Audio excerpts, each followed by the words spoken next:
Today we are going to discuss example 1.6 and 1.7 of NCERT class 12 physics. These two examples are very important, so let's discuss them. Both the examples are based upon superposition principle. The first question is, you are provided with an equilateral triangle and three charges. All the three are equal in magnitude and sign, small q. They are placed on the vertices of this equilateral triangle. The size of this equilateral triangle is L, and what you have to do? You have to find the force on a capital Q charge which is placed at the centroid of this triangle. So let us start. First of all, let us name this A, B and C. We have to find the force on this charge capital Q, okay, which is placed at the centroid. We'll be dealing with or applying the properties of equilateral triangle. In equilateral triangle, all the three sides are equal and the angle between all the three sides is 60 degree. Now, the one of the most important property is the median and the amplitude of equilateral triangle are same. If I want to draw it, amplitude will cross through centroid only. Now, let it be D.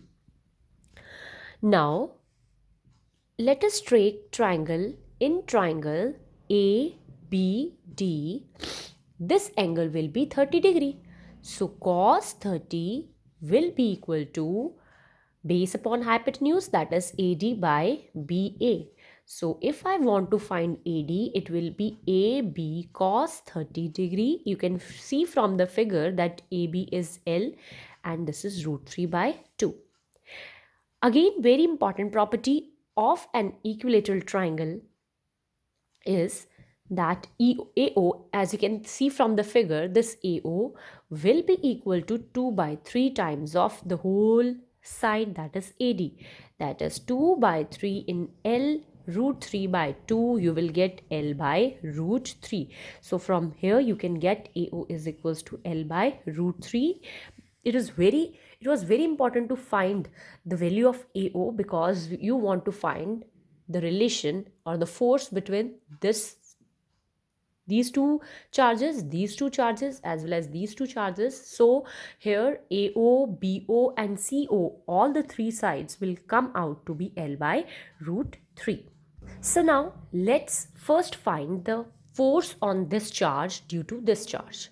As these two charges have same sign, so force will be repulsive, and let this force is F1. Again, the force on this Q due to this B will also be repulsive. Let us join it, and this force will be represented by F2. And the third one, let us join C and O again, and the force will be represented by F3. I hope you got it. Okay, it is very easy to understand. Now, let us first find F1. What is F1? F1 is the force on O, that is charge capital Q, due to A, जहाँ पे charge क्या पड़ा बेटा? Small q. So this F1 force will be equal to KQQ, and the distance will be taken as AO square, that is L by root 3 square, and it will come out to be 3KQQ divided by L square. Okay.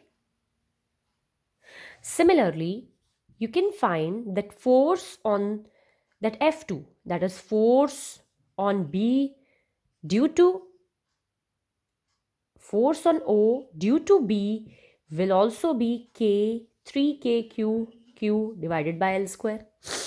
Okay, and F3, that is the force on O due to C charge, that is small q charge, will also be 3KQ by L square, because the distances that we have to take, that is AO square, CO square and BO square in the denominators are same. So we get to know that all the three forces are equal to 3kq small q by L square, let us term these forces as capital F. It will become easy for us to notify it. So what we have done till now, we have found out the force 1, 2 and 3, that is force on O due to A, B and C individually. Now the next step is to find the total force on O due to A, B and C. For that sake, let us see this figure. If you can see this figure, this angle will be 30 degree. This angle will also be 30 degree. Okay. And what this angle will be? It will be 120 degree according to angle sum property of triangle. And this angle will also be 120 degree. Okay. Please see it carefully. Okay. So if I want to draw this figure again, I will get that this F1 is here, F3 is here and F2 is here.